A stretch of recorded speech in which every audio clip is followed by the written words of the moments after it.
President-elect Donald Trump will begin his second term with the wind in his sails, at least when it comes to the economy. U.S. stocks closed at record highs on Friday, ending their best week of the year. If you look at the fundamentals, the U.S. economy is rock solid.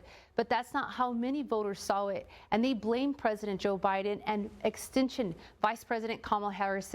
CNN Julia Chatterley explains why voters gave thumbs down to an economy that's strong on paper.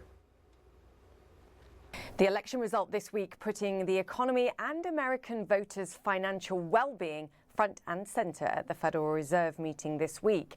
So it was some comfort for borrowers that the Fed cut rates by yet another quarter of a percentage point, and good news, they left the door open to another cut in December. Now, that wasn't a given really heading into this meeting because, as Jerome Powell said, even if people aren't feeling it, the economy is solid, inflation is coming back to target. The jobs market is slowing, yes, but it is supported now by these rate cuts, and they can be, quote, patient, he said, in bringing rates back down. So why are so many Americans impatient about the economy, and why did CNN's exit polls show 3 out of 4 Americans feel that they're the same or worse off than they were 4 years ago? Well, the truth is because many of them are. Just take a look at this chart.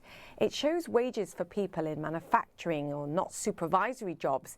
They actually rose under both President Trump and President Biden. In fact, as you can see, it's actually more under President Biden. But look at the price rises. They were so huge under this administration. And the bigger that gap between the blocks, the richer you are and the richer you feel. The smaller that gap, the poorer.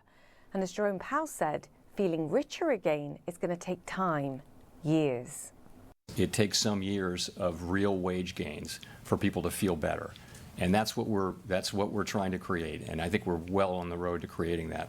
So the good news is wages are still rising, so people are going to continue to feel better, we hope. But President-elect Trump is going to benefit from that, not Biden nor Harris.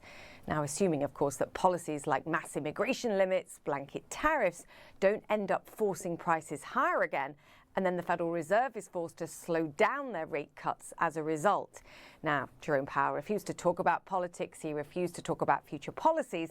And that's a good decision, of course, because we simply don't know enough yet.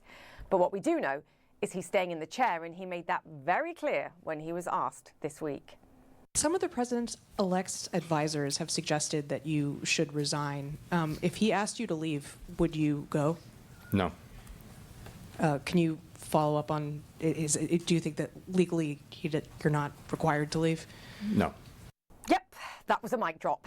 Look, President-elect Trump likes lower rates. He made that clear. Borrowers also like lower interest rates. It makes things like credit cards a little bit cheaper.